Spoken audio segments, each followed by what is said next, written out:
à distinguer les réalités du monde, à dissocier le vrai du faux, à dissocier l'apparence de la réalité, jusqu'à euh, consolider, fossiliser une connaissance de la vie dans son esprit. Ce cheminement-là est presque le même que celui par lequel ChatGPT est passé, puisqu'il commençait par tâtonner, par des tâtonnements, des erreurs, et chaque fois que qu'on le corrige, il retient. Donc, l'émotion, quelle est la part de l'émotion dans cette créativité, cette progression époustouflante, étourdissante de la technologie? Est-ce qu'à un moment donné, on aura un outil d'aide à la réflexion, et dans le domaine où je suis, d'aide à la traduction, qui soit capable de restituer l'émotion, qui soit capable de faire rire autant que l'homme? Rire au sens où cela relève que d'un humour culturel. Parce qu'un Anglais peut parler, faire rire à ceux qui comprennent son anglais ou qui sont de la même langue native, mais que cela ne fasse pas du tout rire un francophone. Donc le rire dans son ancrage culturel, est-ce qu'on arrivera à un moment où euh, la machine y arrivera? Parlant justement des apprentissages, hein, bon, moi ce que je retiens, c'est qu'il se passe, il est en train de se passer, ce, à mon sens, une sorte de transfert de compétences, que l'homme est en train de mettre à la disposition de la technologie tout son génie. Et ce transfert de compétences-là, on ne s'en rend pas compte, pourrait arriver, même s'il y a des penseurs qui pensent que jamais on arrivera au point de non-retour où la machine, l'ordinateur, tout ça pourrait suppléer l'homme dans toutes les tâches, mais c'est en train d'avancer à un rythme tel que ça met à nu les insuffisances de l'homme. Le fait que ça mette à nu les insuffisances de l'homme, c'est là justement qu'il y a le risque de substitution. Ça fait penser euh, à la révolution industrielle du temps de la standardisation et de la taylorisation. Il y a un retour à ces craintes-là qui est en train de s'opérer sans que l'on s'en rende compte vraiment. Et nous, en tant qu'institution de formation et d'accompagnement à l'insertion des doctorats, nous devrions euh, faire prendre conscience à tous nos doctorants, y compris les chercheurs qui sont avec nous, que l'avenir est assurément dans la créativité et l'innovation. Assurément dans la créativité et l'innovation. Vous ne pouvez plus, du fait que c'est un domaine plutôt technique, ça ne vous regarde pas parce que tout ce que le professeur vient de nous montrer nous touche directement. Chacun d'entre nous doit faire l'effort de comprendre comment tout ceci se passe dès lors que notre outil et objet de travail est la réflexion intellectuelle. Et que cette réflexion intellectuelle aujourd'hui est partagée entre les humains et d'autres créations émanant de l'intelligence humaine elle-même. Et ces créations-là sont justement ces outils. Nous ne sommes plus les seuls à penser. Nous ne sommes plus les seuls à réfléchir, à raisonner, à écrire. Et cela fait de nous, fait de ces outils qui réfléchissent et agissent presque comme nous, non comme des dangers. Ils peuvent être des dangers pour ceux qui les considèrent comme tels, mais plutôt comme des compagnons inséparables. Inséparables. Il faut que nous apprenions à les traiter comme tels. Je termine sur les dernières avancées. Moi, ce que je retiens sur les dernières avancées dont il a parlé, euh, quand il nous dit que les programmes qu'ils font ici parfois fonctionnent avec sur la base d'une trentaine de variables et qu'aujourd'hui, avec ChatGPT 3 ou 4, on est à 175 milliards, vous vous rendez compte du fossé, hein? Le fossé est insaisissable par l'esprit, insaisissable. C'est comme quand on vous dit la différence, la distance qu'il y a entre le Soleil et la Terre. Bon, je pense que c'est que dans l'approximation, hein, ne fait que dans l'approximation en parlant de d'années-lumière, tout ça. Mais c'est insaisissable par la raison humaine. Quelque chose qui dépasse la raison humaine doit forcément nous interpeller et, dans une certaine mesure, nous faire peur, quoi. Faire peur. Donc, ceci met fin aux trois premières présentations que nous avons eues. Nous avons eu, pour commencer, un exposé du professeur Boubacar Camara sur la fraude scientifique, ses formes et ses enjeux. Nous avons écouté le docteur Marmbouj sur la fraude scientifique à l'ère du numérique et nous venons de terminer avec les intelligences génératives, artificielles génératives et la propriété intellectuelle par le professeur Jean-Marie Dembélé. Euh, Comme cela est prévu dans le programme, nous allons donner la parole maintenant à nos deux discutants. Chacun aura 10 à 15 minutes pour faire une sorte de compendium critique de des trois exposés que nous venons d'entendre, suite à quoi la salle pourra prendre la parole pour intervenir, poser des questions, et éventuellement s'interroger sur les aspects qui vous ont interpellé ou qui vous étonnent. Donc, je ne sais pas si je dois commencer par la droite ou par la gauche. Je commence par la gauche, pour une fois. Bien, merci, professeur Boubou Aldoumassi, ancien président du conseil scientifique qui est en train de sacrifier à une... Voilà, le professeur Diahabi, pendant que vous... Ah, le professeur Boubou a fini. Oui, d'accord. Oui. Oui, le téléphone portable. Hein. Voilà.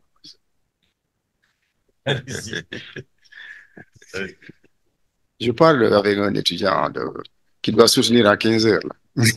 Ah. Hein? Ok, c'est bon. Ok. C'est bon. Je peux aller. Voilà. Merci. Merci, monsieur le modérateur. Merci tout le monde. Hein? Auguste Assemblée. Donc, moi, je dirais aussi pour introduire, c'est qu'il ne faut pas toujours avoir peur. Il y a beaucoup de cas d'arnaque, de vente, etc., etc. Ce qui est intelligent, c'est l'homme, c'est le cerveau humain qui est intelligent. Parce que c'est nous qui créons ces machines-là. Donc, c'est nous qui sommes intelligents. Ces machines-là ne sont pas intelligentes, ces machines-là sont des bêtes programmées. Donc, il ne faut pas avoir peur de l'intelligence artificielle.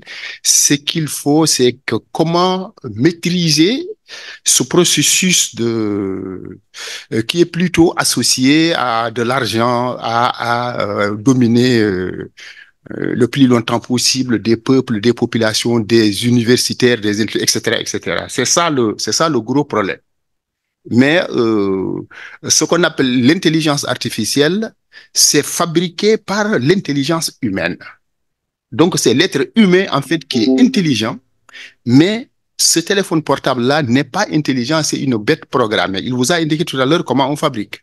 Ça donne n'importe quel type de réponse, on efface, ça donne une bonne réponse, on valide, et puis progressivement, on se retrouve devant une bête bien programmée qui peut faire votre affaire selon que vous êtes agriculteur, pasteur, éleveur, commerçant, etc., etc. Ouais. Donc, il faut faire confiance à l'homme jusqu'à la complexité du cerveau humain. Ça n'a rien à voir avec ça. La complexité des neurones du cerveau, etc., du cerveau humain, ça n'a rien à voir avec ces gadgets-là. Et jusqu'à la fin des temps, je me demande si on comprendra comment le cerveau humain est fort et structuré et comment ça fonctionne. Il nous faut des milliards d'années. Que notre cerveau, ok. Donc, il faut pas avoir peur de l'intelligence artificielle. Il faut être serein. Il faut être serein. Donc, sinon, ils vont nous détourner de l'essentiel. Donc, tout ça, ça tourne autour de ce qu'on appelle fraude, plagiat, etc., etc. Donc, des exemples tirés même de l'Internet nous parlent de copier textuellement un passage de livre, d'une revue de page, etc., insérer un travail image qui ne vous appartient pas, etc., etc. C'est vrai, c'est vrai, c'est vrai. Traduire partiellement ou totalement, réutiliser un produit dans un autre, etc., etc. Donc, il y a beaucoup de rubriques où on décrit un peu ce qu'on appelle plagiat, etc., etc. Et, il y a quelqu'un qui s'appelle Martin qui a défini le plagiat comme un acte susceptible d'être commis de manière intentionnelle ou non intentionnelle ou par inadvertance et qui consiste à utiliser en partie ou en totalité une production, une utilité, etc., produite par une personne, etc., sans indiquer la source. Okay. La source, c'est très important puisque c'est plus important que ce qu'on appelle fraude en tant que tel. Il faut donc bien remarquer que le fait d'indiquer la source, c'est très important. Il faut indiquer la source parce qu'il arrive souvent que certains citent un auteur qui a lui-même cité un autre. Faire donc attention je dis souvent à mes étudiants, ça, ce n'est pas de moi, ça, c'est Pierre Michel qui a dit ça, c'est pas moi. Parce que je cite Pierre Michel, il me cite, et il dit que c'est moi. Je dis non, ça, c'est pas moi, ça, c'est Pierre Michel. Donc, il faudra faire attention pour bien voir qui a dit quoi et qui a fait quoi. C'est extrêmement important parce que ça permet de maîtriser le corps de science et là où on va, qu'est-ce qui reste, qu'est-ce qui est mal fait, qu'est-ce qui peut être amélioré, etc. Donc, la source est très importante. Okay. Donc, il y a des codes, ce qu'ils appellent le code de propriété intellectuelle. Je ne vais pas revenir sur ça. Donc, en termes clairs, donc le plagiat n'est pas seulement du copier-coller, le travail de quelqu'un d'autre, etc., la traduction, etc. Autrement dit, utiliser l'idée de quelqu'un d'autre sans mentionner dûment la personne propriétaire de l'idée. Tout ça, c'est appelé plagiat, etc. Donc, le plagiat va de l'utilisation, de la réutilisation d'un document entier à la réécriture d'un seul paragraphe. Au total, donc, tous les types de plagiat se résument à faire passer les idées ou les mots d'autrui pour les vôtres, etc., etc. C'est assez compliqué, voire assez grave pour certains, parce que les sources, les citations authentiques et complètes aide le concepteur à conserver les droits de propriété de son travail. Quelqu'un disait tout à l'heure que la science n'appartient à personne. La science est dans la nature, elle est dans la nature et on la découvre. On n'invente rien, on ne fait que découvrir. L'être humain ne peut rien inventer. Il ne fait que découvrir ce qui est dans la nature, ce qui est caché dans la nature. Que ça soit l'avion, la paire de chaussures, le téléphone portable, il n'invente rien du tout. Il ne fait que découvrir ce qui est dans la nature. Donc la science est une propriété intellectuelle universelle qui appartient en fait à tout le monde. Le reste, c'est un problème de marché. Les gens se disputent de l'argent en réalité. En réalité. Je ne suis pas en train de dire qu'il faut plagier, hein. Ne pas alors compromettre le droit de propriété d'un auteur. Le fait d'indiquer les sources permet au lecteur de mieux s'approprier le travail de recherche consulté lors de la rédaction du mémoire, un mémoire de thèse ou un mémoire de master. À l'université, donc, le plagiat compromet la crédibilité comment on appelle la crédibilité de la recherche. Parce que quand on travaille, quand on aborde une thèse, ou un mémoire, une thèse plutôt, je dirais d'abord que ce qu'on appelle l'université ne joue pas trop son rôle dans nos pays parce que nous ne sommes pas des pays indépendants, nous sommes des colonies. Donc, nos universités ne jouent pas leur rôle. Nos universités fonctionnent comme des écoles d'enseignement supérieur où vous avez donc nos jeunes qui sont stockés dans des situations injustifiables et c'est ce qu'on appelle université. OK. Ici, on est même dans ce qu'on appelle le système LMD, etc., etc. Donc, il faudra faire beaucoup attention. L'université, c'est une structure de recherche. Je dis souvent aux étudiants de géographie, mais si vous tous là, vous partez, vous prenez vos bagages, vous partez, normalement, le département devrait continuer à fonctionner parce que c'est une structure de recherche. Même si vous prenez vos bagages, vous tous là, vous partez là, le département devrait continuer à fonctionner comme si de rien n'était parce que c'est une structure de recherche. L'université, c'est pour faire de la recherche, mais c'est pas pour enseigner. Ce qui est enseigné, ce sont les résultats des recherches, de la recherche scientifique, qui est enseigné sous forme d'enseignement dans le cycle L et dans le cycle M. Et l'université, c'est le doctorat. Là où nous sommes là, l'université, c'est le doctorat. C'est là où on valide, les résultats scientifiques sont validés. C'est là où l'État s'approprie. C'est pourquoi je dis que l'université, c'est une structure de recherche. L'université doit être la tête de pont du développement économique et social. Si on était un État indépendant, si le Sénégal, par exemple, était un État indépendant, c'est l'État qui devrait commanditer les projets pédagogiques à l'université. J'ai besoin d'agriculteurs, de pêcheurs, de ceux qui exploitent l'or, le bois, le gaz, etc., etc. Mais non, on n'est pas autorisé à cultiver nos propres terres. C'est eux qui cultivent nos propres terres, que eux qui chassent nos poissons, pêchent nos poissons. C'est eux qui exploitent notre or, notre pétrole, notre gaz. Nous, on est capable de le faire. Ça, c'est un problème d'indépendance. Ça ne signifie pas que nous ne sommes pas capables de faire, mais qu'on est cantonné dans ça. C'est ça je ne suis pas en train de délirer, c'est ça le rôle de l'université. C'est une structure de recherche qui doit mettre en place des cadres pointus qui sont appelés à se répartir dans les schémas d'aménagement du territoire national. Donc, c'est extrême. Si on nous détourne de ça, l'université ne jouera plus son rôle. Mais ce qu'on appelle plagiat, c'est extrêmement sérieux, puisque le plagiat a tendance à ralentir le système le processus de maîtrise de l'information scientifique. Parce que celui qui plagie, il fait moins d'efforts pour comprendre. Pour comprendre. Comprendre. Il faut aller comprendre, c'est du latin, c'est pas du français. Les profs de français peuvent nous aider à comprendre ce que c'est que le mot comprendre. Je dis toujours aux étudiants, allez au département de français, ils vont vous expliquer ce que c'est que le mot comprendre.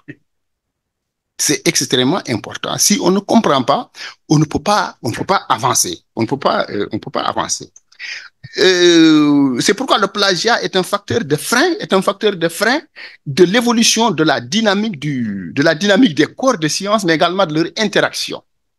On a tendance à croire que, il y a quelques années, j'ai discuté avec un ministre de l'enseignement supérieur à Sali, qui disait que science, il dit scientifique. Donc, ceux qui font science, les Jacobis et autres, ils ont automatiquement une bourse. Les autres, il dit les autres, c'est pas automatique. J'ai dit les autres, c'est qui? Vous voulez dire que le mathématicien est plus scientifique que le préhistorien, que le sociologue, que le géographe, Donc la science, ce n'est pas un mot, c'est une approche, c'est une méthodologie. La science, ce n'est pas un mot, c'est une méthodologie. Il ne faut pas dire ça. Il ne faut pas que les étudiants entendent ce que tu es en train de dire, parce que sinon le sociologue va dire que ce que je suis en train de faire, ça n'a. Je lui dis que non, c'est pas ça. Parce qu'aujourd'hui, au contraire, notre niveau de développement, on a plus besoin des facultés des lettres que des facultés de médecine, des facultés de mathématiques et de physique. Je dis, tu sais pourquoi? Parce qu'on a besoin d'interroger l'histoire pour restituer notre conscience historique. Ensuite, sur la conscience historique, on pose les mathématiques, les physiques et les chimies. Parce qu'on ne sait pas que nous sommes à l'origine de tout. Et ça, ce sont les facultés des sciences, des lettres qui vont résoudre ce problème. Et ensuite, les autres facultés viennent se superposer. Donc, on a plus besoin d'un préhistorien que d'un mathématicien ou d'un physicien là où on est actuellement. Plus besoin d'un préhistorien ou d'un quelqu'un qui est spécial de l'histoire ancienne de l'Afrique que d'un mathématicien, par exemple. Parce que nos enfants ne savent pas que nos ancêtres sont à l'origine de tout ça. Ils ont besoin il faut qu'ils le sachent pour qu'on puisse rebondir en réalité. Donc le plagiat, si on transpose ça sur le plagiat, c'est vraiment extrêmement important. Donc citer ces sources permet de circonscrire votre thèse. Beaucoup d'étudiants, si tu leur demandes qu'est-ce que c'est que quelle est ta thèse, ils ne savent pas ce que c'est. Parce qu'ils cherchent à faire ce qui est plus difficile. Ce qui est plus difficile, c'est de chercher à compiler ce que les autres ont écrit pour dire que c'est une thèse. Non, je dis non. Travaillez avec vos propres données. Si vous exploitez vos propres données, vous comprendrez mieux ce que c'est une thèse, vous comprendrez mieux ce que c'est que votre thèse et vous vous insérerez mieux dans le corps de science. Sinon, s'il s'agit de compiler, mais pourquoi alors attendre quelqu'un et un master pour faire la thèse? Quelqu'un qui valide la licence, il entre dans le net, dans l'internet de professeur Marie Dembélé, et puis il compile. Il peut compiler en un quart de tour, il compile ce que les autres ont écrit, et puis on appelle ça thèse. Non, la thèse, c'est ce qui t'appartient, toi. Ce qui t'appartient là, c'est ça ta thèse. La lettre T là, c'est ça ta thèse. Ce que les autres ont fait, c'est leur thèse. C'est eux qui ont fait. Toi, tu ne l'as pas fait. Donc, si on ne fait pas cette différence-là, on a tendance, surtout dans les facultés de lettres, à produire des thèses, vous comprenez, de plusieurs centaines de pages. Ça a fait l'objet de beaucoup de débats quand il y avait la commission scientifique qui était dirigée par les professeurs Mbaya, Kabakoulou, Abdoulaye Niang. Ils disaient que le minimum, c'est 250 pages. J'ai dit non, moi, mes étudiants, le 250 pages, c'est le volume de 2 thèses. Il ne faut pas qu'on discute de ça. Vos étudiants n'ont qu'à aller jusqu'à 500 pages, mais laissez-moi s'arrêter à 150 pages. Hey. On ne peut pas harmoniser ces genres de choses. Donc, une thèse comme ça, les résultats de l'étudiant sont dilués dans une massive exploitation bibliographique. On ne sait même pas où sont ces résultats. Il y a beaucoup d'étudiants qui arrivent, je leur dis que je co-encadrais, je leur dis, mais toi, Hana, tu n'as pas fait le terrain? Oui, j'ai fait le terrain, mais quelles sont tes données de terrain là? Il me dit, je dis, ouais. C'est-à-dire qu'ils ont tendance, ils croient que c'est en citant le prof qui les encadre, les grands professeurs, que je dis que non. Ce que tu es en train de faire est plus actuel, est plus actualisé, est plus pertinent au moment où on parle que la thèse soutenue par M. Si au Paléolithique supérieur. Ma thèse est archivée au Muséum des Antiquités. Ce que vous êtes en train de faire là, les résultats que vous êtes en train d'obtenir sur le terrain là, c'est plus actuel que les résultats qui sont dans ma thèse soutenue il y a 30 ans, 40 ans. Donc, il faut mettre votre thèse. Nos étudiants aussi, de façon générale, ici, au Sénégal, mais ailleurs là, je parle doucement. Nos étudiants, aussi, il y a un mauvais perfectible, en tout cas un comportement perfectible. Je dis souvent que les étudiants que nous encadrons, quelqu'un qui est en thèse, ce n'est pas, il faut pas l'appeler étudiant comme, non, non, non, c'est un collègue. C'est un enseignant-chercheur comme toi. Il faut le prendre comme tel. Il faut je ne dis pas qu'il te dépasse, etc. Mais il faut qu'il ose te regarder les yeux dans les yeux, qu'il dise son avis, sinon ça n'a pas de sens, puisque c'est ton collègue, c'est un enseignant-chercheur comme toi, que tu as juste prêté ton nom sur la page de garde pour qu'il puisse valider son texte. Caution scientifique. Caution scientifique, c'est tout. Donc, en ce moment, tu vas former un vrai cadre, un vrai citoyen. Mais tu ne vas pas former un béni oui là qui baisse la tête à tout bout de champ. Non, non, non, non, ça c'est pas bon. Donc, je disais que je vais terminer par ça parce que ça permet d'atténuer, ou de maîtriser les phénomènes de plagiat. Ok. L'exploitation, nous, dans les facultés de lettres, etc., on parle de l'exploitation bibliographique. À partir de l'exploitation bibliographique, aussi, il faut cibler les documents qui sont pertinents. J'ai dit, vous ne pouvez pas avoir une thèse avec 18 pages de bibliographie. Non, tous ces documents-là ne sont pas pertinents. Si vous ne pouvez pas convoquer les résultats d'une thèse ou d'un document dans la discussion de vos résultats, ne le mettez pas dans la bibliographie. Mettez-le en note de bas de page ou mettez-le ailleurs, je ne sais pas. Ok. Mais 18 pages, ça défie déjà le volume de la thèse. Alors que ça, c'est déjà la bibliographie. Hein? Il est pas 18, si tu divises 18 par 150 en termes de pourcent, ça te donne combien? 18 pages de bibliographie. Incroyable. L'étudiant, donc, l'exploitation bibliographique permet à l'étudiant d'isoler son objet de recherche, l'objet de la recherche. De cet objet de recherche, il met en place une méthodologie. Suivez-moi, bon, va bien. Il isole l'objet de la recherche. Je veux donc travailler sur ça. C'est ça l'objet de ma recherche. À partir de cet objet, il isole une méthodologie très adaptée à cela et qui a été validée par son encadreur, etc., pertinent, lui permettant c'est cette méthodologie qui lui permet de collecter les données. Quand il collecte des données à partir de ces méthodologies, ces données-là lui appartiennent. Ce sont ses données. Ce ne sont pas les données de Diounen. Non, non, non, non, ça c'est pas ta thèse. Diounen, il a dit Diounen. Selon Boubacar Kamara, mais c'est selon toi là. C'est ça ta thèse. Donc, ce qui les permet de les traiter, tes propres données, de les traiter, de les analyser. Analyser, ça signifie expliquer, de les expliquer, de les interpréter et enfin de les discuter. Qu'est-ce que ça veut dire discuter un résultat? Discuter un résultat, c'est prendre ce que les autres ont fait similaire, etc.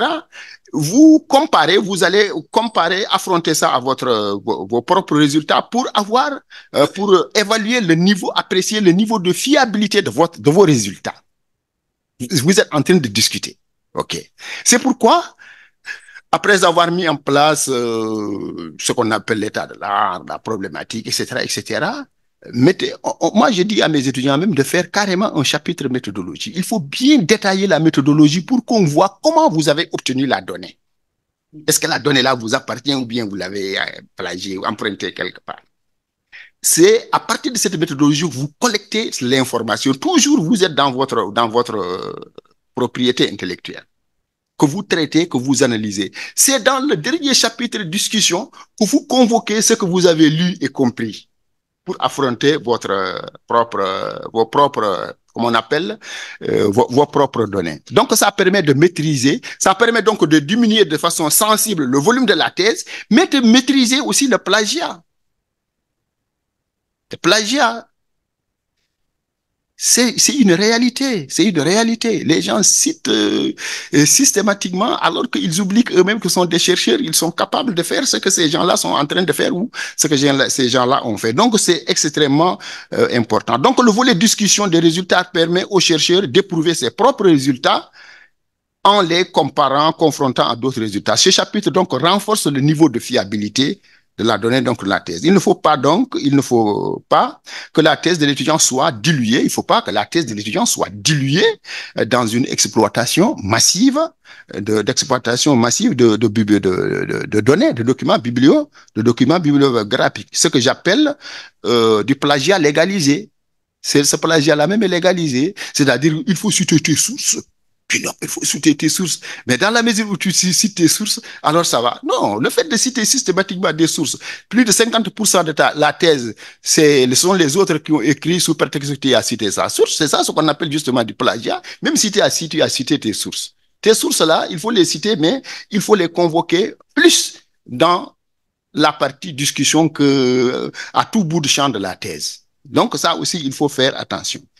Il ne faut pas que en conséquence, donc, il est important de faire ressortir les limites de la thèse, parce qu'il y a certains aussi qui ont tendance à croire que s'ils font sortir limite de la thèse, non, il faut faire sortir limite de la thèse, parce que c'est un problème d'interconnexion.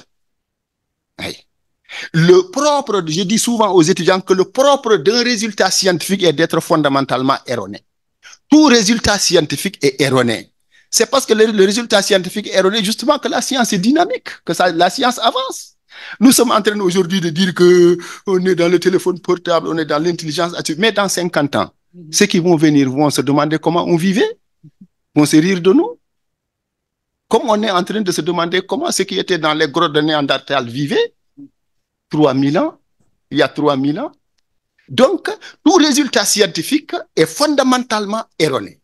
C'est à cause de ça que la science est dynamique. Elle bouge. Donc, ce que tu as fait, il faut montrer les limites de ce que tu as fait. Ce que tu n'as pas pu faire, etc., etc. Ça permet à quelqu'un d'autre qui arrive de se bien s'interconnecter. Mais il ne faut pas donner l'impression que tu as tout fait, que tu as tout muré, que maintenant personne n'a une place dans ce domaine-là. Non, non, non, non, non, non. Je dis souvent aux étudiants que plus on avance, plus on est nul. Plus vous avancez, plus vous êtes nul. Vous êtes en licence, vous apprenez tous les fondamentaux des acquis, etc. Vous êtes en master initiation, vous commencez à être nul.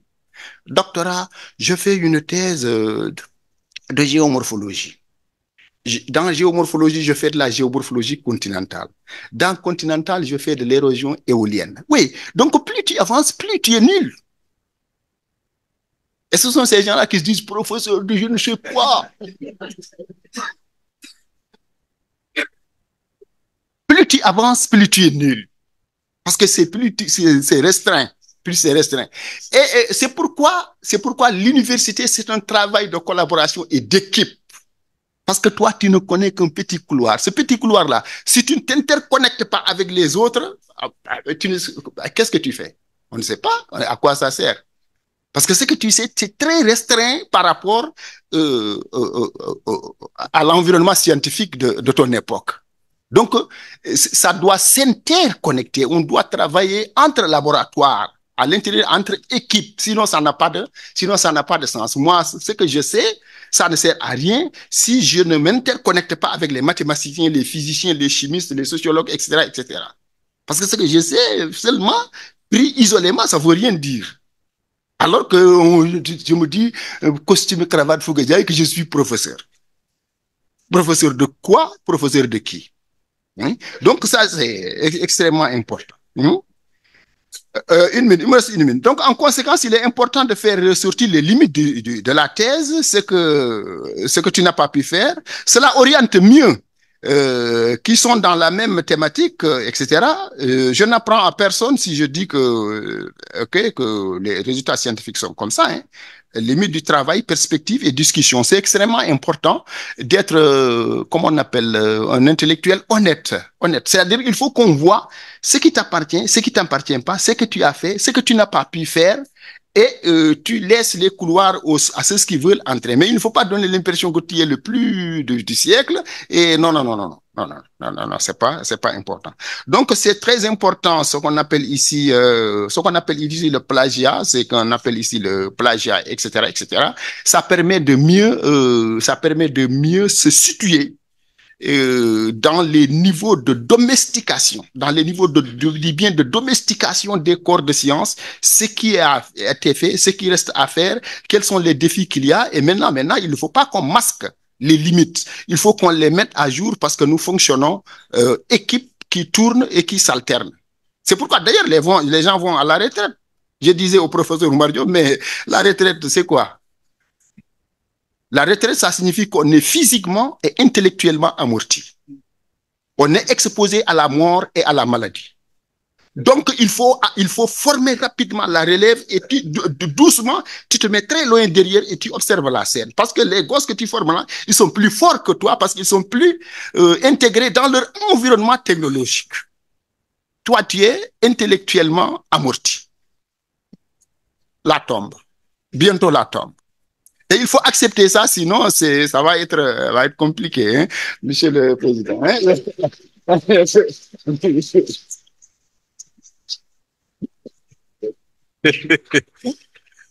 Merci.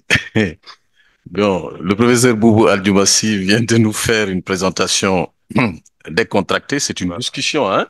Je pense que le choix qui a été porté sur lui est justifié en grande partie par cette attitude très déridienne, hein, voilà, que l'on attendait de lui. Je pense que tout à l'heure, nous allons assister à mieux encore quand on va écouter le professeur Djarabi. Je ne vais pas faire comme pour les présentations précédentes, mais juste souligner trois choses qui sont revenues dans sa discussion. C'est euh, ce qui fait la caractéristique de la démarche scientifique, c'est la méthodologie. Quel que soit le domaine dans lequel vous êtes, il est important d'avoir un cadre méthodologique. C'est la raison pour laquelle, de plus en plus, la méthodologie, plus qu'un chapitre même, hein, dans certains thèses, c'est une partie, carrément. C'est une partie, parce que l'apport du thésard, on sait que ça ne peut pas être un apport révolutionnaire. C'est juste une contribution qui, en général, ne se mesure qu'à l'aune de sa capacité à définir un cadre méthodologique adapté à son problème de recherche. Si ceci est avéré, je crois que la thèse a déjà un grand apport. Le deuxième aspect que je souligne concerne la fraude à travers la bibliographie, les références bibliographiques. Il est vrai, quand il parle de 18 pages de bibliographie, c'est ce qu'on appelle la bibliographie ornementale. Il y a énormément de références que l'on met, mais si vous les cherchez dans le texte, vous les voyez pas. Vous les voyez pas. C'est de la bibliographie ornementale. Donc, ne mettez dans la bibliographie que des références effectivement consultées et utilisées et peut-être même critiquées. Troisième et dernière chose sur laquelle il est intervenu, c'est justement la nécessité de sortir des cloisons de la spécialisation. Il parle de... Bon, c'est un peu caricatural quand il dit que plus vous avancez, moins vous êtes intelligent. Mais c'est tellement important dans la mesure où, euh, vous savez, de plus en plus, on privilégie l'éclectisme. Euh, Au sens edgarien du terme, l'indiscipliné, l'indiscipline, un des derniers ouvrages d'Edgar Morin, l'indiscipliné, c'est celui-là qui ne se revendique de façon spécifique d'aucune spécialité. C'est quelqu'un qui a d'abord son domaine de spécialité et qui, à partir de ce domaine de spécialité-là, traverse tous les autres. Cette capacité à naviguer entre plusieurs domaines, à comprendre, c'est ça, intelligere, comprendre, l'intelligence, premier sens du latin. Et cela, vous ne pouvez pas l'obtenir en restant dans une attitude indolente. Vous ne pouvez l'obtenir qu'en ayant une certaine dynamique, j'allais dire dynamicité, dans la recherche. D'où, je reviens à ce que j'ai dit tout à l'heure, la nécessité de lire. Il faut lire encore, toujours lire. Le problème que beaucoup d'entre nous ont, et peut-être beaucoup dans le public ont, c'est ils sont aujourd'hui conducteurs. Conducteurs. Quand on devient conducteur avec sa propre voiture, on lit moins. Moi, je constate que quand j'étais pas conducteur, je pouvais lire au moins 2 ouvrages, voire 3 dans le mois. Ce n'est plus possible. C'est étonnant de prendre le bus, de voir des étudiants de Dakar à Saint-Louis, 4 heures, 5 heures de temps sur le téléphone et non sur un ouvrage. Moi, ça m'étonne. C'est relativement nouveau, ça. C'est un événement. Quand je le vois, j'assiste à un événement. Dans tout le bus, les salams, vous voyez, chacun est sur son téléphone portable ou les casques. 1 sur 1 million a seulement un bouquin sur le trajet. Donc, euh, tout ceci devrait pouvoir participer à décloisonner les spécialités et à faire de chacun d'entre nous l'intellectuel qu'il faut pour vivre convenablement dans le siècle de demain. Donc le professeur Diahabi va nous gratifier de sa prise de parole en espérant qu'il sera aussi synthétique. Le professeur Bouboussi a fait 25 minutes. J'imagine que vous allez en faire moins ou autant, mais pas plus. Très bien, allez-y, professeur. Voilà, merci. Et moi aussi, je me joins aux différentes félicitations adressées au collectif de doctorants pour les différentes initiatives d'animation scientifique qu'ils prennent au niveau du campus de l'UGB depuis un certain nombre d'années. Et bon, souvent, ils m'associent à leurs activités et je tiens quand même à les remercier. Bon, moi, je suis pas issu des sciences sociales, bon, et c'est pas des questions qui me, j'ai pas beaucoup réfléchi sur ça, bon, donc je ne vais pas être long et peut-être que je vais dire peut-être des choses qui sont peut-être des banalités, mais bon, voilà, on me demande de discuter, je vais discuter. Alors, le problème, parce que il faut comprendre, il y a quelque chose qu'il faut comprendre. Bon, je sais que vous le comprenez peut-être mieux que moi. Il paraît que de l'aube de l'humanité, depuis les images qu'on a vues dans les grottes jusqu'à l'année 2010, l'humanité produisait des données. Cette quantité de données produite depuis le début de l'humanité jusqu'en 2010, aujourd'hui, chaque seconde, la même quantité de données est produite. Vous voyez donc déjà, et, et le professeur Dambélé a parlé d'apprentissage. Parce que il faut voir, pour comprendre le monde d'aujourd'hui, il y a des choses qu'il faut comprendre. La même quantité de données de 2010 jusqu'au début de l'humanité est produite aujourd'hui à chaque seconde. Et le problème d'apprentissage qu'il a eu à dire, c'est quoi? C'est la même chose qui est revenu ici en parlant de lecture. Celui qui lit plus que toi, mais il est plus fort que toi. Il détient l'information et celui qui détient l'information te gouverne. Les idées, pourquoi aujourd'hui ça a marché? C'est parce qu'en 2012, il y a eu un bouleversement technologique énorme pour pouvoir traiter justement cette masse de données. C'est tout ça qui a fait qu'aujourd'hui, on parle de GPT, on parle de les trucs d'apprentissage, etc. C'est pas parce que les gens n'avaient pas l'idée au départ. Mais jusqu'en 2012, les gens n'avaient pas les moyens technologiques de traiter cette quantité de données. Et à partir de 2012, il y a eu des technologies qui sont venues, qui ont permis à l'homme de traiter ces quantités de données. Donc, du coup, ça fait des bouleversements. Et on n'est qu'au début. Il y a quelqu'un qui a demandé dans 50 ans, mais vraiment, on va aller vers des bouleversements. Parce qu'aujourd'hui, les gens mettent en place des intelligences artificielles, mais qui sont meilleures que tous vos médecins réunis. Donc, c'est pour dire que vraiment, on est dans un monde en plein bouleversement. Et je vais revenir après pour nos pays, surtout pour nos pays en voie de développement, comme on dit pas sous-développé, on dit en voie de développement, mais bon, voilà, c'est bon.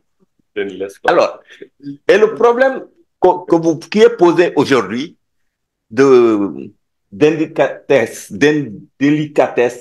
scientifique, ce n'est pas un problème qui concerne simplement, qui nous est propre. En l'espace d'un an, par exemple, de décembre 2022 à décembre 2023, le journal Le Monde nous a fait part, par exemple, de 2 cas de chercheurs très réputés.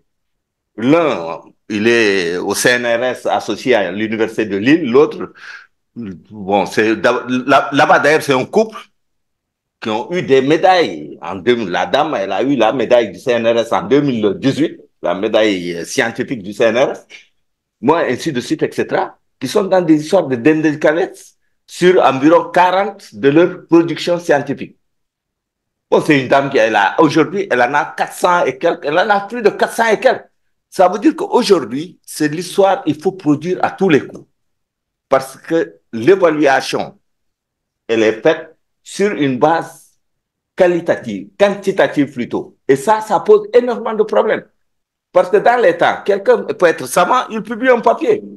Aujourd'hui, quelle que soit la valeur du papier que vous produisez, si vous n'en produisez qu'un papier, mais personne, vous ne serez jamais vu. C'est ça le problème. Et ça veut dire qu'il y a une mauvaise évaluation de la science, ça se pose.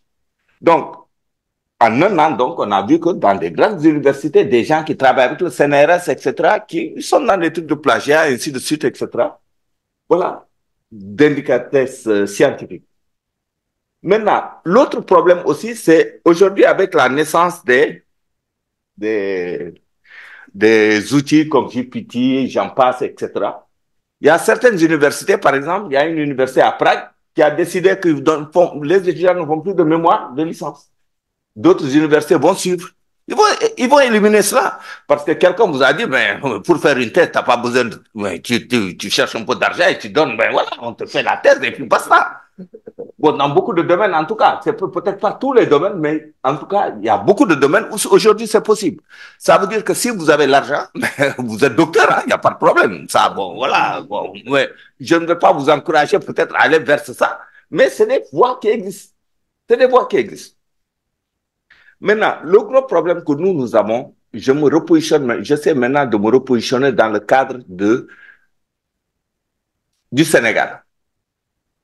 Au Sénégal, nous avons un problème parce que déjà, notre recherche pour lutter contre ces indicateurs, etc., il aurait fallu que la recherche globalement soit structurée, ainsi de suite, etc. Mais malheureusement, ce n'est pas le cas. Même si on a un ministère de l'enseignement supérieur, de la recherche scientifique, de l'innovation, etc., j'en passe, mais malheureusement, jusqu'à présent, les efforts pour structurer notre recherche n'a pas encore abouti. Après, bon, je pourrais donner peut-être quelques idées que, bon, chaque fois je l'écris, mais jusqu'à présent, Dieu a fait qu'on ne m'a pas entendu ou ne m'entend pas, parce que ma voix ne porte pas. Et du coup, au niveau de nos universités aussi, la recherche, elle n'est pas structurée. Parce que dans nos universités, les gens font leur recherche, soit certains, c'est peut-être parce qu'ils aiment la recherche, je peux même le croire, hein? Bon, voilà, peut-être qu'ils aiment faire la recherche. Mais souvent, les gens font la recherche, c'est parce qu'ils veulent passer au CAMES, etc., avoir des titres de professeur, etc. Et même au sein de l'université même, l'université, lui, Je lisais tout à l'heure le plan stratégique de l'université. Il y a le point 4, ou je l'appelle point 4, ou axe 4, ou quelque chose comme ça. C'est lié à la recherche. Même dans la discussion de du budget de l'université, tout dernièrement, il y a cet axe 4-là qui est lié à la recherche. Mais on a mis combien d'argent dedans? Mais on a mis 0 franc. C'est déjà un gros problème. Même je fais la comparaison entre nous et les pays qui mettent maintenant de l'argent, qui ont une recherche structurée, ainsi de suite, etc. Ils ne parviennent pas. Ils ont des problèmes par rapport à des indélicatesses scientifiques. A fortiori, nous, on n'y met presque rien. Les gens font les choses parce que, bon, ils ont peut-être un intérêt immédiat, etc. Et ça nous met gravement en danger. Parce que le danger, que nous sommes en danger. Parce que, comme ici, c'est le désert, une firme pharmaceutique ou bien une société agroalimentaire ou bien un truc qui travaille sur les histoires de maladies, mais ils ont un terreau fertile ici. Ils font toutes leurs expériences ici. Il suffit de trouver un bon nègre qui se dit professeur, vous lui donnez de l'argent, il achète des 4x4, et ça existe, hein, des véhicules, des maisons, etc. Et puis il vit comme un pacha. Et toutes les expériences que les gens n'osent pas faire dans leur pays, ils le font chez vous. Et ça, c'est des questions de fond. Et ça, l'État il doit y avoir une législation sérieuse par rapport à cette question. Et c'est ça d'abord qui s'il y a une menace par rapport à nous, c'est ça notre menace. C'est pas un problème de plagiat, il a plagié. Pour le moment, vraiment, c'est pas encore notre problème. Notre problème, il faut d'abord vivre. Et notre survie, notre survie, ça dépend d'abord de la mise en place, je le disais toujours, d'une autorité nationale de la recherche scientifique et de la valorisation de la recherche, pour essayer d'avoir un œil sérieux sur les soi-disant recherches qui se font ici, ainsi de suite, etc. Parce que dans la vallée, je pense que dans la vallée, il y a une herbe folle qui menace Tifa, etc., etc. Mais semblerait-il que c'est soi-disant un chercheur qui nous a amenés du Brésil, etc. Donc, il y a des questions d'argent. Et chaque fois qu'il y a des questions d'argent, il faut que l'État mette en place une structuration capable de gérer cela pour le bien d'abord de nous tous. Maintenant, pour le cas spécifique de plagiat au niveau de notre université, qu'est-ce qu'il faut dire? Qu'est-ce qu'on peut dire?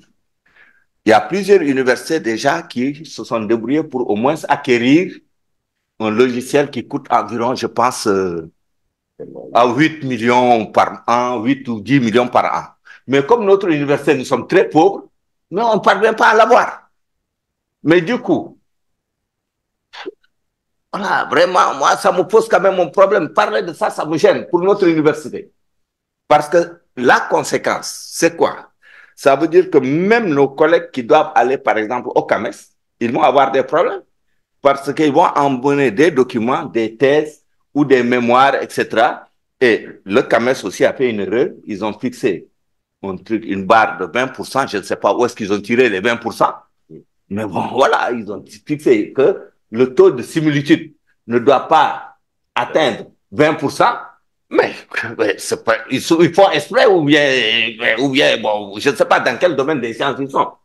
En maths, tu peux faire un article révolutionnaire où 95% de ce qui est dit dans ton article là, tu l'as poché parce que tu as changé juste une hypothèse, tu as amené une hypothèse, tu l'as affaiblie. Donc, moi, je ne sais pas. Et donc, il y a un problème. Et malheureusement, dans nos pays, si je dis nos pays, je parle nous les Africains, on aime souvent se mettre en avant par rapport à des choses. On n'a aucune maîtrise de ça. Parce que je ne sais pas, les 20% là, c'est pas très sérieux. Mais je n'ose, bon, je vais le dire aujourd'hui, peut-être que je suis prof. Si je n'étais pas prof, je n'oserais pas dire ça parce que j'amène mon dossier au CAMES, il peut m'emmerder, etc. Mais comme, bon, voilà, je suis prof, je peux le dire, il y a problème.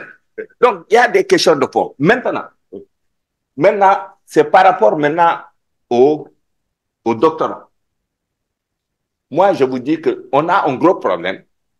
Nos universités dans les temps, avant d'arriver au LMD, ça marchait un peu parce qu'il y avait le DIA qu'il fallait faire, etc.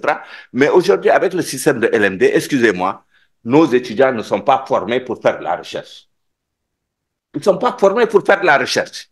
Et ça, c'est quelque chose qu'il va falloir intégrer dans nos formations pour pouvoir, dès le départ, permettre aux étudiants de les mettre dans les conditions de quelqu'un qui fait de la recherche. Vous voyez? Parce que nous, nos formations en licence et jusqu'au master, actuellement, ça ne permet pas à l'étudiant, il n'est pas formé comme ça se doit dans les autres universités pour faire de la recherche. Parce que vous ne l'initiez pas trop à être indépendant. Vous l'initiez à quoi? Vous venez, vous lui racontez les trucs là, vous lisez vos trucs, il recopie et vous le dit. Ça ne sert à rien. À la limite, aujourd'hui, cette manière de faire est complètement dépassée. Donc, il va falloir que nous-mêmes, nous les enseignants, dans nos programmes, dans nos manières de faire, que nous essayons de changer les choses de telle sorte que nos candidats potentiels au doctorat soient déjà bien formés. Et le professeur Bouboussi a donné l'exemple, par exemple, les trucs qu'il était en train d'expliquer, comment on fait le truc là, etc. Là, en principe, quand un étudiant rentre à l'université, la première chose qu'on doit lui apprendre, c'est ça. C'est ça. C'est de lui dire que comment on fait pour innover. Et même ça, ça permet même aux gens d'aller vers l'innovation. Au lieu d'être là simplement à reproduire des choses qui ont été dites par Matemba ou Massamba. Voilà, bon, j'ai été un peu brillant comme d'habitude. Voilà, bon, je ne sais pas. Bon, j'avais noté des choses. Bon, mais je pense que voilà. Donc, vraiment, pour résumer, je me résume. Si je dois vraiment me résumer par rapport à cette question, je me dis qu'il y a plusieurs niveaux. Au niveau national, il y a une chose qu'il faut faire, il faut déjà changer le régime financier des universités pour permettre aux universités de créer en leur sein des entreprises à gestion privée et ça permettrait aux étudiants de travailler pour générer de la connaissance ou ainsi de suite, etc. Et c'est important parce qu'il ne sert à rien de qui. La deuxième chose, ça c'est au niveau des universités, au niveau de l'État central, c'est important de créer ce que j'appelle pas une agence, mais une autorité nationale de la recherche scientifique, technologique et de la valorisation de la recherche. Ça, c'est au niveau national. Maintenant, au niveau de notre université, bon, j'invite quand même les autorités à acheter au moins pour le moment les logiciels de, comment dirais-je, hein, ouais, de détection, de plagiat, etc., pour tout au moins être dans les normes édictées au moins par le CAMES. Même si, bon, j'ai quelques réserves par rapport à ça. Je vous remercie. Merci. Merci beaucoup, professeur Aboukar Diawari. Vous avez fait 16 minutes, c'est excellent. Non, non, c'est bon. Non, vous voulez ajouter quelque chose? Non, je voulais voir combien de temps j'ai fait.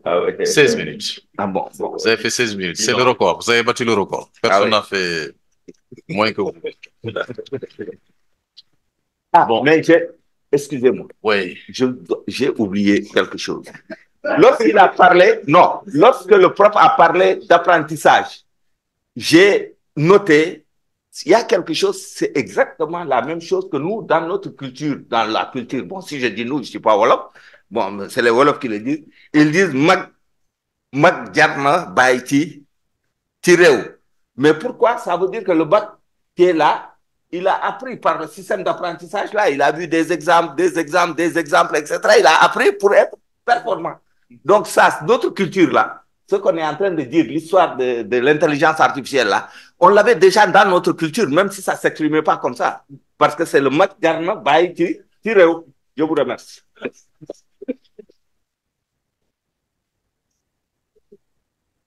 Bien, merci beaucoup, professeur Diarabi. Donc, très rapidement, 2-3 minutes avant que nous nous donnions la parole au public. Votre intervention a principalement porté, vous dites que vous étiez désordonné, mais c'est très bien ordonné. Je me suis retrouvé dans vos propos et j'en retiens 3 choses. La première, vous avez parlé de la mauvaise évaluation des productions scientifiques qui donne lieu à, enfin, suite à des indélicatesses scientifiques constatées ça et là. Les exemples que vous avez donnés sont légion. On pouvait en citer d'autres pour montrer que l'évaluation elle-même pose problème. Euh, Ensuite, je retiens la notion de souveraineté scientifique parce que un pays qui place la recherche au centre de ses préoccupations et qui n'en a pas les moyens, ben, ça ne vaut pas la peine. Ce que vous appelez de vos voeux la haute autorité haute autorité de la recherche scientifique, de l'innovation et de la valorisation de la recherche, cette haute autorité-là, normalement, elle existe déjà. Normalement, elle existe déjà à travers la Direction générale de la recherche qui aurait dû jouer ce rôle-là. On a aujourd'hui au Sénégal l'Académie des sciences. Je me demande même à quoi elle sert. Peut-être que vous pourrez prendre la parole et dire à quoi elle sert, finalement, l'Académie des sciences qui est là, dont, qui compte beaucoup de membres. Hein. Chaque fois que quelqu'un est intégré dans l'Académie des sciences, les médias en parlent. Mais quelle est leur contribution? Quelle est la contribution de cette académie dans l'animation scientifique, dans la valorisation, la création, la production hein, de la science, le progrès scientifique? Quelle est leur contribution? Justement, ce sont des interrogations essentielles qui nous permettent, nous, de mesurer notre degré d'autonomie, de souveraineté scientifique. Parce que la souveraineté scientifique, quand elle s'inscrit dans une dépendance à autrui, elle est difficilement mesurable et elle ne peut être que vaine. Elle ne peut être que vaine. Euh, Parlant du plagiat, bien sûr, vous avez parlé sur le logiciel, hein, c'est très discutable ce que vous avez dit. Vous avez tout à fait raison de vous interroger de la sorte. Un logiciel anti-plagiat qui élimine toute production qui comporte plus de 20% de répétition ou bien de référence, cela peut poser problème dans certains domaines. Effectivement, cela peut poser problème dans certains domaines. Moi, je pense que tout va dépendre de comment on utilise le travail des autres. On peut utiliser le travail des autres avec habileté et honnêteté. Et quand c'est ainsi, il suffit qu'on y ajoute un peu de soi pour que le travail ait la couverture scientifique requise. Bon, le LMD, on est tous d'accord, hein? Le LMD nous a été imposé. On ne l'a pas suffisamment domestiqué avant de l'adopter. Je pense que ce n'est pas trop tard et on s'en rend compte tous les jours. En tout cas, nous, en lettres et sciences humaines, on se rend compte que le LMD n'est pas fait pour nous. Hein. Il avantage plus vous autres en sciences appliquées que nous autres en sciences humaines et ça, on a beaucoup d'arguments pour le montrer. Je garde l'espoir qu'un jour, nous arriverons à domestiquer le LMD ou à l'adapter à nos réalités. Donc, chers collègues, chers doctorants, voici qui prend fin la ronde des interventions. Nous allons maintenant vous donner la parole. Hein. Nous sommes rattrapés par le temps, il est 13h21, nous étions censés terminer à 13h pile, mais dû au retard que nous avons accusé 20 à 25 minutes de retard, donc nous sommes à peu près dans les temps. Nous allons essayer de prendre 15, 15 minutes, peut-être, ou 20, tout au plus, euh, pour vous. Ceux d'entre vous qui souhaitent prendre la parole, ils lèvent juste leur main, ils déclinent leur identité, prénom, nom, domaine de spécialité, si vous faites une thèse, si vous êtes déjà docteur, dans quelle spécialité. Ensuite, je vous donnerai la parole pour 30 secondes, chacun d'entre vous. Voilà. Donc, la parole est à vous.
Euh, Merci beaucoup, professeur.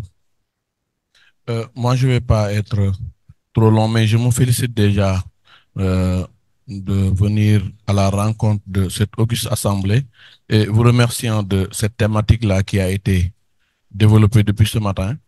Je crois que la fraude scientifique au Sénégal aussi a ses causes. L'autre jour, on était à l'Agence nationale de l'aménagement du territoire et je l'ai dit dans... Vous avez oublié de vous présenter. Donc, c'est Khalifa Ababakar Sarr. Je suis doctorant au Labo Lady et je travaille sur la thématique gouvernance des déchets solides et assimilés et système d'information géographique, cas de la ville de Saint-Louis. Donc, c'est dans une zone humide du nord du Sénégal. Et je suis là parce qu'effectivement, on l'a dit tout à l'heure, le professeur Camara en a parlé à l'entame de son propos, parce qu'effectivement, les séminaires sont extrêmement importants pour déjà nous mouiller à l'encre de cet appétit d'aller de l'avant pour la recherche. Bref, moi, j'intervenais sur la formation des BTS de la géomatique au département de géomatique du G15 pendant 7 ans, mais j'avais constaté que beaucoup de mémoires des étudiants étaient pratiquement de la reprise. On reprend apport des systèmes d'information sur l'espace urbain, etc. Mais on ne revient pas sur vraiment les fondamentaux relativement à la socio-anthropologie le professeur Sylla l'a dit tout à l'heure. Mais là où je voudrais peut-être parler, c'est sur l'intervention même de doyen Marbodj, on a saisi cela. Tout à l'heure, j'ai dit que pourquoi la fraude scientifique? Parce qu'il y a beaucoup de sectoriels de l'État qui gardent nos données. Aujourd'hui, vous le savez, au Sénégal, les universités devraient se connecter avec la réalité terrain. Parce que quand on travaille sur une thématique nouvelle, comme l'agriculture dans la vallée du fleuve Sénégal, et qu'on ne sait pas qu'il y a aujourd'hui un programme du satellite sénégalais qui s'intitule Gaindé. Et le Gaindé, c'est un code, parce que c'est gestion automatisée des informations et des données de l'environnement. C'est lancé la semaine passée avec le professeur Gayan Faye, qui est du ministère de l'Enseignement supérieur. Mais ce qu'on voudrait faire, c'est interconnecter ce satellite-là avec un programme, par exemple, de l'Union africaine qui s'appelle le GMS en Africa, qui nous a retenu la semaine passée à Sharm el-Sheikh. Il y a 8 consortiums. Par exemple, l'Université du Ghana, qui travaille aujourd'hui sur les études marines et maritimes. Et il y a le Centre de recherche océanographique du Sénégal, mais beaucoup d'étudiants travaillent à l'UGB sans pour autant même comprendre qu'il y a un link qui doit les amener au Centre de suivi écologique qui tient plus de 300 milliards avec le GMS en Africa et qui coiffe 10 pays de l'Afrique de l'Ouest. Donc moi, je me dis que si on ne travaille pas avec ces institutions pour avoir des bourses, parce qu'ils ne financent pas une thèse qui débute, mais ils financent une thèse à mi-temps, par exemple, qui a déjà eu 2 ou 3 ans pour pouvoir capitaliser ça au soir de 2025. Parce qu'effectivement, c'est un programme qui va se terminer en 2025. Mais pour terminer, ce qui m'a un peu tiqué l'autre jour, il y a un gars de la BAD qui a dit que les États africains formulent des programmes au sein de leur ministère sans prendre en compte les programmes et les projets des universités. Ici, beaucoup d'universités pourraient bénéficier de financement, effectivement, mais je vous donne l'exemple des logiciels. Aujourd'hui, l'Université Gaston Berger, je ne sais pas l'état d'utilisation des logiciels de dessin ou bien des logiciels cartographiques, mais c'est déjà des licences d'éducation qui ne sont pas utilisées jusqu'à présent. L'autre jour, j'étais en réunion à Saredika avec la CNES, la Confédération nationale des employeurs du Sénégal, mais on m'a déclaré qu'il y a des logiciels annoncés gratuits pour l'éducation au niveau des laboratoires universitaires, mais personne ne les utilise. D'autres professeurs vous diront que moi, je ne maîtrise pas ce logiciel parce que je vais utiliser, par exemple, Idrissi à la place de Arcadiaïs parce que si j'utilise Arcadiaïs, les étudiants peuvent être, parce que le professeur l'a dit, les étudiants aujourd'hui sont calés parce qu'il y a le YouTube, il y a beaucoup de tutos qui peuvent nous aider. Mais pour la fraude scientifique, tout ce que j'ai appris depuis ce matin, c'est qu'effectivement, si on veut l'éviter, il faudrait aussi apprendre le réel, faire le réel et l'appliquer sur du réel, c'est nos territoires. Merci Khalifa. Je sais que vous auriez pu parler encore 10 minutes, mais sont rattrapés par le temps. Merci pour cette intervention. Jean-Baptiste Massali, Absa se prépare. Merci, moi c'est Jean-Baptiste Mansali. Je suis doctorant au laboratoire Léiter. Donc je travaille dans la production de biogaz, de la bioénergie. En quelque sorte, pour un peu répondre à ce que disait tout à l'heure le professeur Diarabi concernant la plante le Tifa. Donc moi, je m'y intéresse singulièrement avec une autre plante. Et comme il a si bien dit, vous voyez, il disait que tantôt que la plante a été introduite par des chercheurs. Et aujourd'hui, il y a une autre plante qui a été introduite aussi à but décoratif. Mais c'est le problème que ça pose aujourd'hui au niveau du fleuve, que les gens ne... En fait, personne n'y prête attention. La plante, si vous dites le nom scientifique, non, tout le monde va vous dire que je ne la connais pas. Mais j'en suis sûr que d'ici 10 ans, tout le monde va commencer à pleurer à cause de cette plante. Mais aujourd'hui,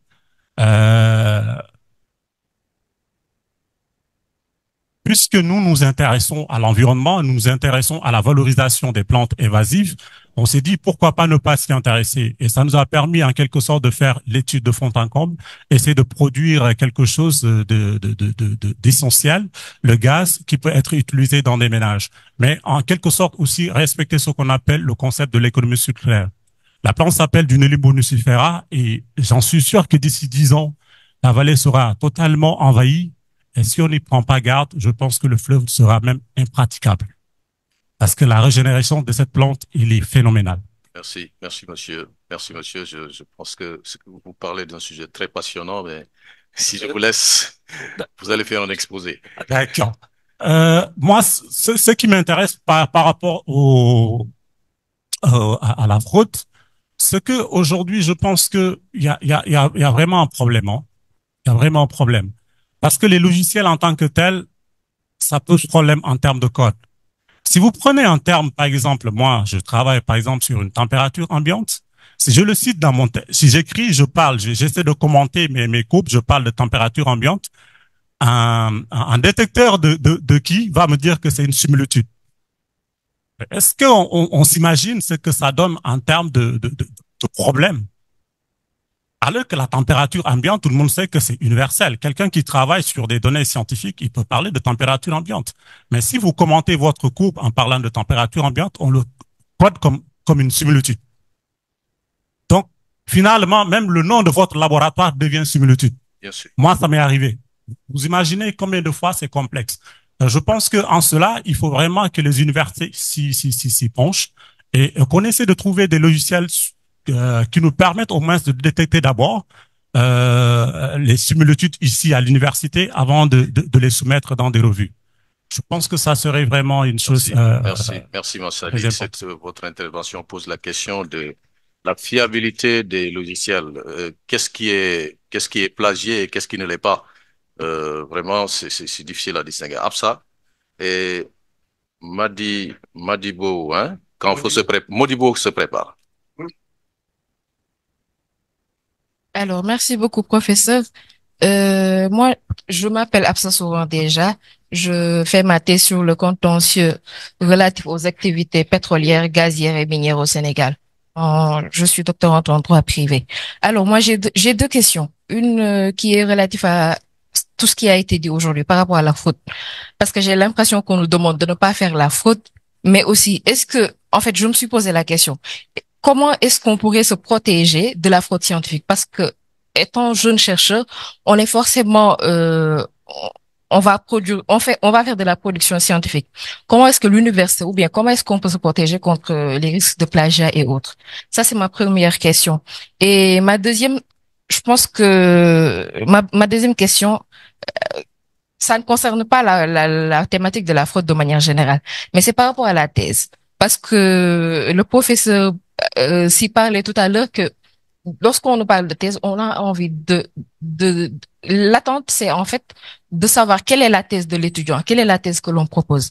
Mais étant littéraire, je me suis dit que si on ne fait pas de l'expérimentation comme les mathématiques, comme les géographes et autres, ni des formules comme les mathématiciens, en tant que juriste, par exemple, comment produire une thèse, étant donné que la seule alternative qu'on a, c'est de lire tout ce qui a été dit jusque-là et essayer de faire la synthèse. Et cette démarche-là, a priori, ne s'accorde pas avec votre vision de la thèse. Dans ce cas, comment faire une thèse? Je pense que c'est assez large et ce serait bien aussi de nous initier à la technique d'écriture d'une thèse et je pense que ce serait bien.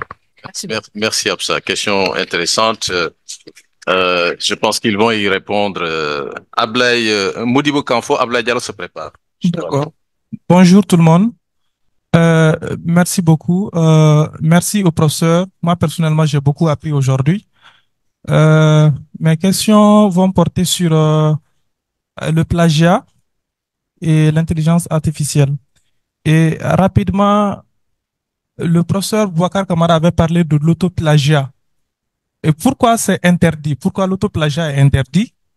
Et si l'autoplagiat est interdit, ne faut-il pas revoir la définition du plagiat? Parce que le plagiat a toujours été défini comme la reproduction d'un texte ou d'une idée d'une autre personne. Et quand c'est pour nous, pourquoi c'est interdit? Ça, c'est la première question. Maintenant, la deuxième question, il y a un intervenant qui avait dit, ChatGPT a été assez intelligent, a été assez plutôt astucieux, et il avait précisé que c'était un abus de langage. Alors, la question que moi j'allais poser, est-ce que ce n'est pas aussi un abus de langage de parler d'intelligence artificielle? Est-ce qu'il ne faut pas peut-être parler d'astuce artificielle ou une autre formule? Je vais terminer par l'intervention du professeur qui dit, plus vous avancez, plus vous êtes nul. Je pense que le monde scientifique a compris cela. C'est pourquoi aujourd'hui on se tend vers l'interdisciplinarité. Moi, je travaille par exemple sur un sujet qui s'intitule le dialogisme. Et dans ce sujet, en parlant de dialogisme, je travaille bien sûr sur la littérature, mais mon directeur de thèse, Boubacar Kamara, m'a d'abord fait lire un document de linguistique. Voilà, je vous remercie. Je me présente, c'est Ablaye Diallo, je suis doctorant en algèbre d'application au laboratoire LACA. J'ai juste une question et je voulais l'adresser au professeur Gabi. Il est sorti. Et peut-être cette fois-ci, je vais l'adresser au professeur Jean-Marie Dembélé. Parce qu'avec l'intelligence artificielle, bon, c'est les réseaux de neurones qui sont utilisés avec des données d'apprentissage, que ça soit supervisé, renforcement ou non supervisé. Alors, en mathématiques, comment vous allez définir la fraude scientifique? Parce que tout à l'heure, le professeur Gahabi a dit en diminuant une hypothèse au niveau d'un théorème, et donc on retrouve quelque chose de très intéressant. Ça peut être donc quelque chose de tout neuf et ça peut faire l'objet peut-être d'une publication. Selon cette intelligence artificielle, comment vous allez définir la fraude scientifique? Bon, je ne vais pas dire fraude scientifique, mais fraude en mathématiques. Merci. C'est juste cette question. Et je rappelle aussi que j'ai des remerciements au professeur Boubou quand il dit que nous sommes à l'origine de tout. Parce qu'il n'y a pas longtemps, le samedi passé, au niveau de la conférence de la SWMA, Senegalese Women Mathematical Association, il y a le professeur Marie Taounian qui a démontré que les Guissanais, entre guillemets, c'est ce qui font les prédictions sur beaucoup de choses ici en Afrique, sont les premières à appliquer l'algèbre de Boole avec des trucs aléatoires jusqu'à une matrice décisionnelle. Et donc, ça prouve à suffisance aussi que nous, on est à l'origine de tout, comme vous venez de le dire, même si certains soutiennent l'idée selon laquelle l'Afrique est le berceau de l'humanité. Il a aussi prouvé carrément que l'Afrique est le berceau de l'arithmétique et ça a été écrit à main levée. Merci. Bourama Massali. Bonjour tout le monde. Je me nomme Brahma Massali, je suis étudiant au laboratoire Geraha. J'ai une question qui me taraude l'esprit. Et cette question, il y a un ami qui a parlé de cela. Mais j'aimerais faire une petite précision ou bien avec un exemple bien.